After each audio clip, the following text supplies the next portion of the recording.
तो आज हम लोग रविन्द्रनाथ टैगोर का शैक्षिक चिंतन पढ़ेंगे। Educational thought of Rabindranath Tagore. Okay, तो सबसे पहले देख लेते हैं टैगोर जी का जीवन परिचय। श्री रविन्द्रनाथ टैगोर का जन्म कलकत्ता के एक सुसंस्कृत, समृद्ध एवं प्रतिष्ठित परिवार में 6 मई 1861 को हुआ था। इनके पिता श्री देवेंद्रनाथ टैगोर बड़े विद्वान, कला प्रेमी, धर्मप्रिय, समाज सेवक, राष्ट्रभक्त और साधु प्रवृत्ति के व्यक्ति थे।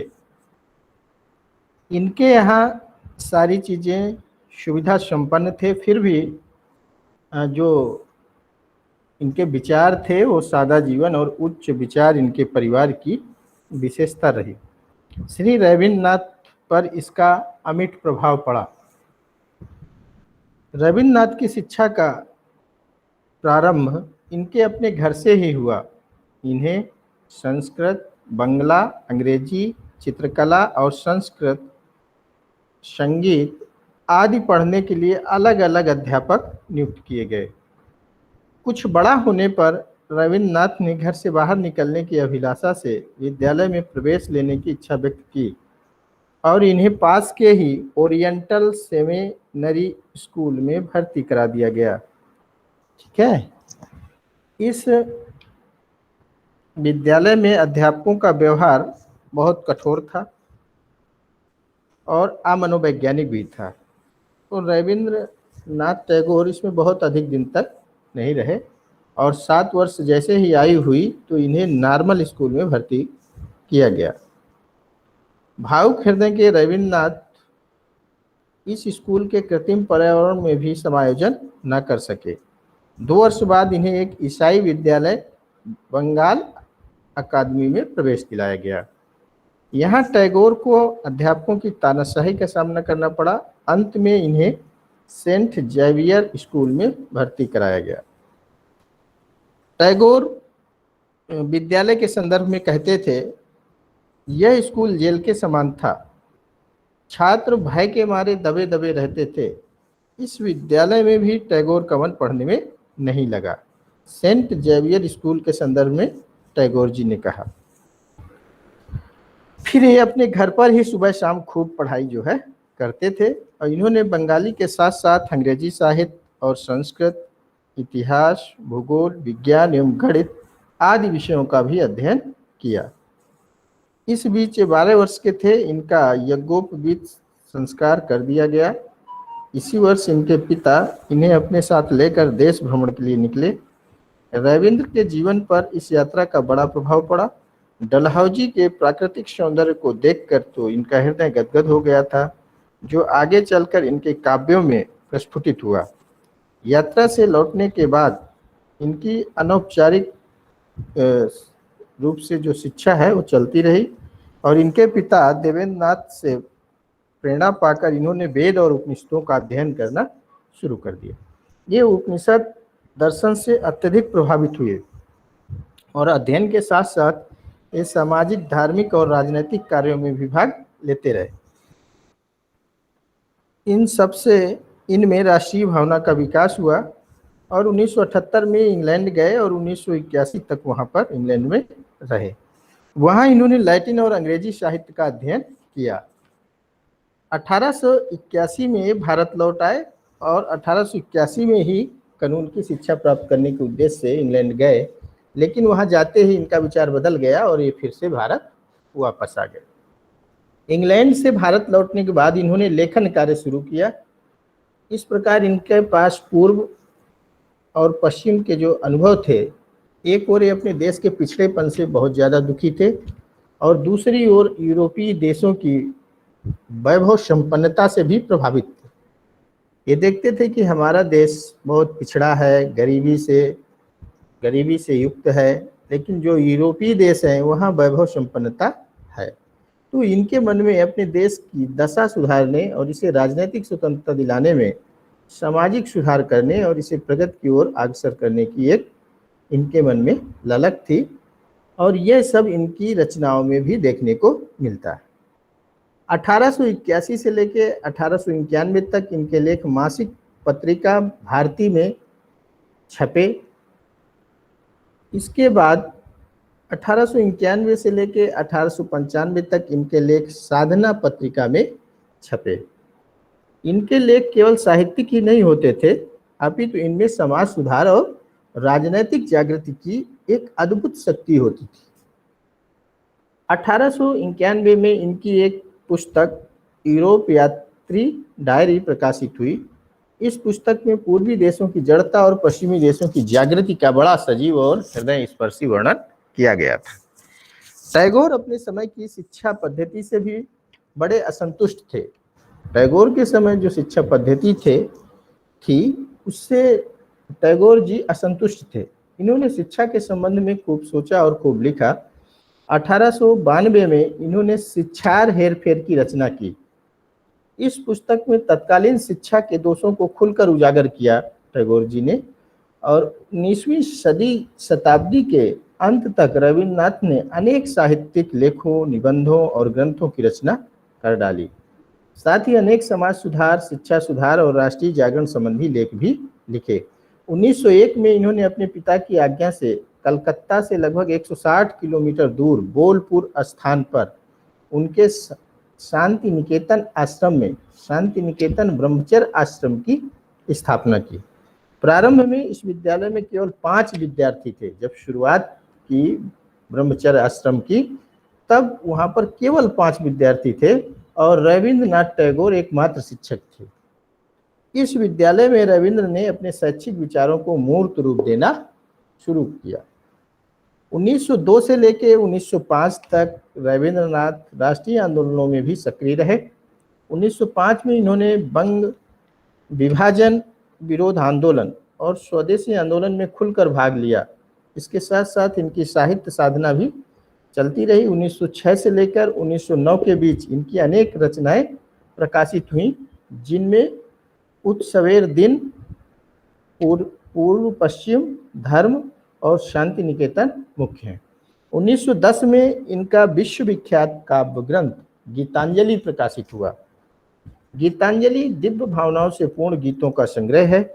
इसमें रविन्द्रनाथ टैगोर की असीम के प्रति असीम भावनाओं की अभिव्यक्ति है। इसके प्रत्येक गीत से अलौकिक आनंद की अनुभूति होती है। यह टैगोर की एक महानतम कृति है। इसने इन्हें कवि से विश्व कवि बना दिया। 1913 में इन्हें इस ग्रंथ पर नोबेल पुरस्कार भी मिला। टैगोर नोबेल पुरस्कार प्राप्त करने वाले पहले भारतीय हैं। इन्होंने इस पुरस्कार से प्राप्त समस्त धनराशि को शांति निकेतन को जो है भेंट कर दिया। शांति निकेतन जो संस्था थी उसको जो है भेंट कर दिया। उसी वर्ष इन्होंने कलकत्ता विश्वविद्यालय से डीलिट की मानक उपाधि से भी इन्हें सम्मानित किया गया। 1915 में इन्हें तत्कालीन भारत सरकार ने नाइटहुड सर की उपाधि से सम्मानित किया, परंतु जब राष्ट्रीय आंदोलन में तत्कालीन ब्रिटिश सरकार द्वारा जलियांवाला नरसंहार हुआ तो इन्होंने विदेशी दास्ता की प्रतीक इस सर की जो नाइटहुड की उपाधि इनको मिली थी उसको इन्होंने वापस कर दिया और वापस करके अपने देशभक्ति का परिचय दिया। ओके, 1915 तक रविन्द्रनाथ टैगोर की ख्याति देश विदेश में फैल गई और देश विदेश से इन्हें आमंत्रण मिलने लगे। 1920 से 1930 तक रविन्द्रनाथ ने अपने अधिकतर समय विदेश भ्रमण में बिताया और वहाँ के लोगों को भारतीय संस्कृति से परिचित कराया। वहाँ के लोग इनसे बहुत प्रभावित हुए और कई विदेशी विश्वविद्यालयों ने इन्हें डीलिट की मानक उपाधि से भी सम्मानित किया। पर हमारा जो गुरुदेव की उपाधि है ये सबसे बड़ी उपाधि थी। पर गुरुदेव कहीं भी रहें और कहीं भी किसी भी कार्य में व्यस्त रहें, शांति निकेतन के बारे में ये बराबर सोचते रहे। गुरुदेव के इन्हीं प्रयत्नों के कारण 5 छात्रों से प्रारंभ होने वाला शांति निकेतन ब्रह्मचर्य आश्रम 1921 में विश्व भारती विश्वविद्यालय के रूप में विकसित हुआ और उसमें देश विदेश के छात्र पढ़ने आने लगे। अब देखिए 1922 में इन्होंने शांति निकेतन से लगभग 3 किलोमीटर दूर सुरूर के निकट श्री निकेतन की स्थापना की और इसमें ग्रामीण पुनरुत्थान के शैक्षिक कार्यक्रम किए। 1931 में गुरुदेव ने 70 वर्ष की अवस्था पूरी। इस महोत्सव का आयोजन किया गया। देश विदेश के अनेक साहित्यकारों और विद्वानों ने इस महोत्सव में प्रतिभाग किया। पूरे देश में गुरुदेव की यश पताका फहर गई। पता नहीं देश ने गुरुदेव को गौरवान्वित किया या गुरुदेव ने देश को गौरवान्वित किया। 7 अगस्त 1941 को गुरुदेव ने अपनी ऐहिक लीला समाप्त कर महाप्रस्थान किया। यानी 7 अगस्त 1941 को गुरुदेव ने जो है प्राण त्याग दिए। ठीक है, तो ये इनका जो है जीवन परिचय था और जो इनके कार्य थे उनकी हमने चर्चा की है। अब आपको ध्यान रखना है कि जो रविन्द्रनाथ टैगोर जी हैं, इनके जो विचार हैं वो मुख्य रूप से 2 क्षेत्रों में जो है, एक तो साहित्य के क्षेत्र में गीतांजलि जो इनको नोबेल पुरस्कार जिसमें दिया गया, और दूसरा शिक्षा के क्षेत्र में जो विश्व भारती है, इनको जो है हमेशा याद रखा जाएगा। ठीक है, तो ये 2 महत्वपूर्ण कार्य थे जिनके कारण गुरुदेव जो है पूरे विश्व में छा गए।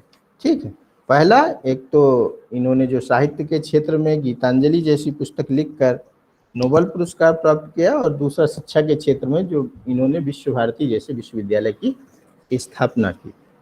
अब देखते हैं टैगोर का शैक्षिक चिंतन।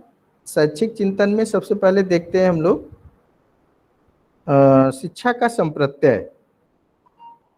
शिक्षा का संप्रत्यय, तो अकॉर्डिंग टू रविन्द्रनाथ टैगोर, तो देखते हैं शिक्षा क्या है। रविन्द्रनाथ टैगोर के अनुसार शिक्षा वह सामाजिक प्रक्रिया है जिसके द्वारा मनुष्य भौतिक प्रगति करता है और आध्यात्मिक पूर्णता की प्राप्ति करता है।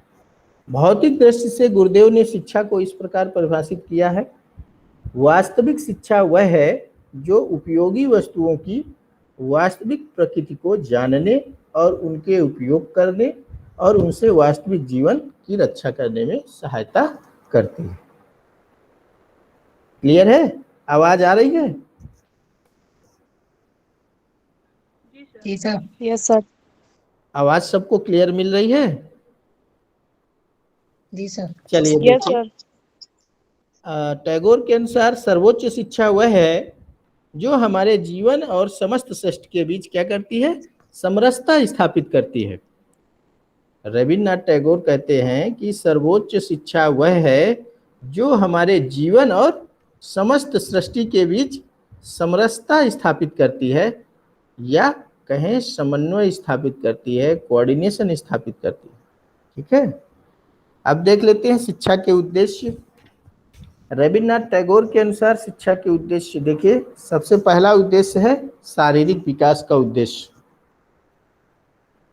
रविन्द्रनाथ टैगोर सर्वाधिक बल मनुष्य के शारीरिक विकास पर देते थे, और शारीरिक विकास को गुरुदेव ने थोड़े व्यापक रूप में लिया है। इनकी दृष्टि से मनुष्य का शरीर स्वस्थ एवं सुंदर होना चाहिए, उसकी मांसपेशियां सुदृढ़ होनी चाहिए और इंद्रियां अपने कार्य में सक्षम होनी चाहिए। इनका मत था कि शारीरिक विकास के लिए यदि अध्ययन कार्य भी छोड़ना पड़े तो कोई विशेष बात नहीं है। वे चाहते थे कि बच्चों को प्रकृति के सुरम्य वातावरण में रखा जाए और उन्हें पेड़ों पर चढ़ने दिया जाए, तालाबों में डुबकियां लगाने दी जाएं और प्रकृति के साथ नाना प्रकार की शरारतें करने दी जाएं, और इन क्रियाओं से उनका स्वाभाविक रूप से शारीरिक विकास होगा। इससे स्पष्ट होता है कि रविन्द्रनाथ टैगोर प्रकृतिवादी दार्शनिक थे, है ना, क्योंकि वो शारीरिक विकास के लिए बच्चे को जो है प्रकृति की गोद में छोड़ना चाहते थे, प्रकृति के सुरम्य वातावरण में रखने की बात करते थे, और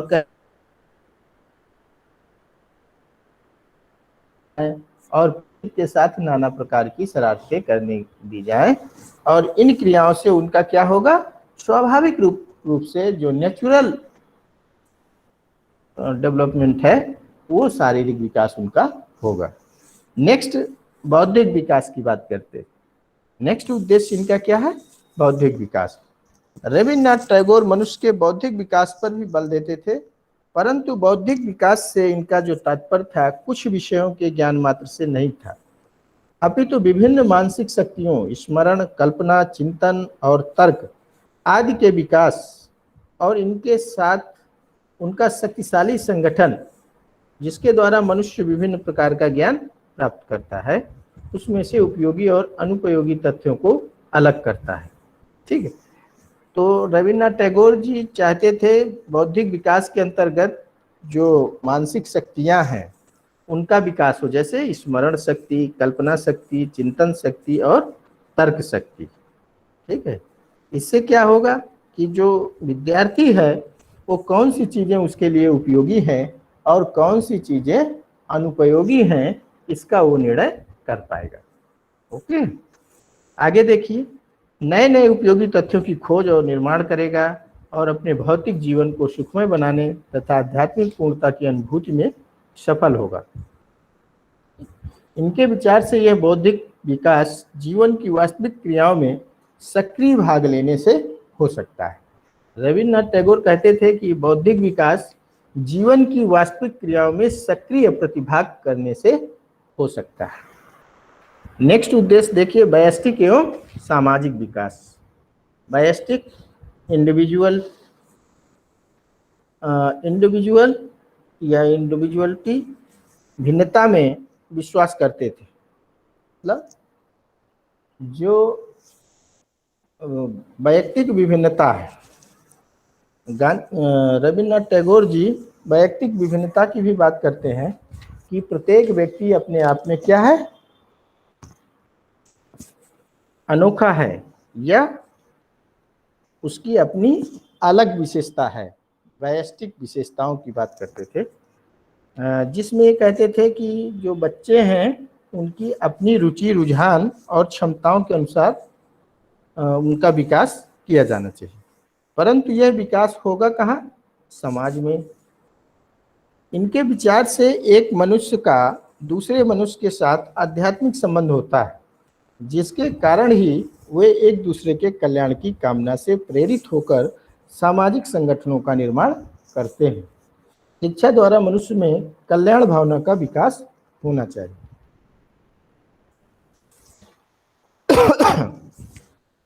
रविन्द्रनाथ टैगोर कहते थे कि वैयक्तिक विकास के साथ साथ जो विद्यार्थी हैं उनका सामाजिक विकास भी होना चाहिए। ठीक है, आगे देखिए, नेक्स्ट उद्देश्य है सांस्कृतिक विकास एवं राष्ट्रीय तथा अंतर्राष्ट्रीय भावना का विकास। गुरुदेव राष्ट्रीय जागृति के प्रणेता थे। इन्होंने शिक्षा द्वारा भारतीयों को अपने मूलभूत संस्कृति से परिचित कराने और उन्हें तदनुकूल आचरण की ओर प्रेरित करने पर विशेष बल देते थे। इनका विश्वास था कि इससे राष्ट्रीय एकता का विकास किया जा सकता है और इनको भय था कि संकीर्ण राष्ट्रीयता मनुष्य के उत्थान में बाधक हो सकती है। इसलिए इन्होंने शिक्षा द्वारा अंतर्राष्ट्रीय अवबोध के विकास पर बल दिया। इनका तर्क था कि मानव की विभिन्न सभ्यता एवं संस्कृतियों में जो भिन्नता है वह हमें पृथक नहीं करती, अपितु हमें संसार की विविधता का ज्ञान कराती है। रविन्द्रनाथ टैगोर कहते थे कि जो हमारी सभ्यता और संस्कृतियां हैं ये हमें आपस में अलग नहीं करती, बल्कि ये किसकी प्रतीक है, बल्कि ये जो है हमारी विविधता की पहचान है। इसी आधार पर इन्होंने शांति निकेतन में देश विदेश की विभिन्न भाषाओं और संस्कृतियों को स्थान दिया था। नेक्स्ट उद्देश्य है इनका नैतिक विकास। गुरुदेव मानवतावादी व्यक्ति थे। ये मानव को अच्छा मानव बनाने पर बल देते थे। अच्छे मानव का इनका अपना संप्रत्यय था, एक ऐसा मानव जो विश्व भर के मानवों में भेद नहीं करता। इनका जो एक अच्छे मानव से कॉन्सेप्ट था वो ये था कि ऐसा मानव जो पूरे विश्व भर के मानवों में भेद नहीं करता, यानी अपने देश की ही बात नहीं करते थे। रविन्द्रनाथ टैगोर जो है वसुधैव कुटुंबकम की भी बात करते थे, है ना, अंतर्राष्ट्रीय अवबोध की बात करते थे। और इसी संदर्भ में कहते थे कि जो मनुष्य है वो अच्छा मानव तभी बन सकता है जब पूरे विश्व में निहित मानवों में किसी भी प्रकार का किसी भी तरह से भेद ना करे। इसके लिए गुरुदेव ने अनेक नैतिक नियमों की बात करते थे। पहला, ब्रह्मचर्य की बात करते थे कि जो विद्यार्थी हैं उन्हें ब्रह्मचर्य जीवन जीना चाहिए। दूसरा, अनुशासन की बात करते थे, कहते थे विद्यार्थी को अनुशासन में रहना चाहिए और साथ ही साथ अनुशासन में रहते हुए ध्यान और साधना की भी बात करते थे और उनके पालन के लिए आंतरिक शक्ति, आंतरिक स्वतंत्रता, आत्म अनुशासन और ज्ञान को आवश्यक मानते थे। तो ये तो नैतिक विकास के संदर्भ में था इनका। नेक्स्ट जो उद्देश्य है इनका, व्यवसायिक विकास का उद्देश्य है। गुरुदेव मनुष्य को आर्थिक कुशलता भी प्रदान करना चाहते थे। इसके लिए इन्होंने हस्तकार, शिल्प और शिक्षा, कृषि शिक्षा पर सर्वाधिक बल दिया। नेक्स्ट उद्देश्य इनका था आध्यात्मिक विकास का उद्देश्य। नेक्स्ट क्या था? आध्यात्मिक विकास का उद्देश्य। गुरुदेव के अनुसार उच्चतम शिक्षा वह है जो हमें संपूर्ण संसार की एकता से परिचित कराए। इनके अनुसार जब मनुष्य विश्व भर के प्राणियों में एक आत्मा के दर्शन करने लगे तब समझो कि उसको आत्म तत्व की अनुभूति हो गई। इसी चरम उद्देश्य की प्राप्ति के लिए इन्होंने राष्ट्रीय और अंतर्राष्ट्रीय संस्कृतियों के ज्ञान पर बल दिया है। इन्होंने स्पष्ट किया कि पहले हमें सामाजिक एवं सांस्कृतिक एकता की अनुभूति करनी चाहिए, इसके बाद ही आत्मिक एकता की अनुभूति होगी। ये तो शिक्षा के उद्देश्य थे इनके। अब नेक्स्ट है इनका शिक्षा की पाठचर्या। तो बताइए शिक्षा के उद्देश्यों में कहीं कोई दिक्कत हो, कहीं कुछ समझ में ना आया हो, कुछ पूछना हो, बताइए। जलज? जी सर। रविन्द्रनाथ टैगोर के शिक्षा के उद्देश्य समझ में आए? जी सर। आवाज नहीं आ रही क्या? आ रही सर। अच्छा, तो आगे बढ़े या किसी को कुछ पूछना है? संयोगिता? यस सर, आ गए। आ गए? चलिए देखिए सर, शिक्षा समझ की में आ गया। पाठचर्या। नेक्स्ट है इनका शिक्षा की पाठचर्या। शिक्षा की पाठचर्या के संदर्भ में रविन्द्रनाथ टैगोर मनुष्य के प्राकृतिक, सामाजिक और आध्यात्मिक तीनों प्रकार के विकास पर जो है समान बल देते थे और इनके समुचित विकास के लिए क्रिया प्रधान पाठचर्या का निर्माण किया। इन्होंने मनुष्य के प्राकृतिक, सामाजिक और आध्यात्मिक तीनों प्रकार के विकास पर समान बल दिया और इनके समुचित विकास के लिए एक क्रिया प्रधान पाठचर्या का निर्माण किया। दूसरी महत्वपूर्ण बात यह है कि इन्होंने अपनी भाषा तथा संस्कृति के साथ राष्ट्रीय एवं अंतर्राष्ट्रीय महत्व की भाषा एवं संस्कृतियों के ज्ञान पर भी बल दिया है। प्रकृति और ललित कलाओं के तो ये अन्यन प्रेमी थे, इनको तो इन्होंने पाठचर्या में मुख्य स्थान दिया है। इन्होंने यह भी स्पष्ट किया कि पाठ्य सहगामी क्रियाएं बालक के विकास में बड़ा योगदान देती हैं, अतः खेल कूद और अभिनय आदि को पाठचर्या में स्थान देना चाहिए। इनके इस व्यापक दृष्टिकोण के कारण ही इनके द्वारा जो निर्मित पाठचर्या है वो बहुत ही विस्तृत है। इन्होंने प्रारंभ में अपने शांति निकेतन के लिए जिस क्रिया प्रधान पाठचर्या को रखा था उसकी चर्चा करते हैं। देखिए सबसे पहले इन्होंने शांति निकेतन में जो क्रिया प्रधान पाठचर्या का निर्माण करके लागू किया था उसमें पहला था विषयों के अंतर्गत मातृभाषा, संस्कृति, संस्कृत, अंग्रेजी, इतिहास, भूगोल, प्रकृति अध्ययन, विज्ञान, कला और संगीत विषय पढ़ाए जाते थे। और उपयोगी क्रियाएं सेकंड, इसमें उपयोगी क्रियाओं में बागवानी, कृषि, क्षेत्रीय अध्ययन, भ्रमण, विभिन्न वस्तुओं का संग्रह और प्रयोगशाला कार्य। तीसरा है अन्य कार्य। अन्य कार्यों में खेलकूद, नाटक, संगीत, नृत्य, मौलिक रचना, ग्रामोत्थान और समाज सेवा के कार्य। ठीक है। अब जैसे जैसे शांति निकेतन का विस्तार होता गया, उसमें राष्ट्रीय एवं अंतर्राष्ट्रीय महत्व की भाषा, साहित्य एवं संस्कृतियों को उसकी पाठचर्या में सम्मिलित किया जाने लगा। ठीक है। आज तो यह विश्व भारती विश्वविद्यालय के रूप में अंतर्राष्ट्रीय उदार और तकनीकी शिक्षा का प्रमुख केंद्र बन गया है। इसमें पूर्व प्राथमिक शिक्षा से लेकर उच्च एवं तकनीकी शिक्षा की व्यवस्था है और विभिन्न स्तरों के लिए विभिन्न पाठचर्या निश्चित है। कक्षा 1 से 12 तक की पाठचर्या 10+2+3 शिक्षा संरचना के अनुकूल है, परंतु इसमें पाठ्य सहगामी क्रियाएं और समाज सेवा कार्य अनिवार्य है। यहाँ की पाठचर्या की सबसे बड़ी विशेषता यह है कि यहाँ देशी विदेशी का अंतर नहीं है। इस संदर्भ में गुरुदेव की स्पष्ट अभिव्यक्ति थी कि ज्ञान किसी देश के व्यक्तियों के लिए ही नहीं, अपितु संपूर्ण मानव जाति के लिए है।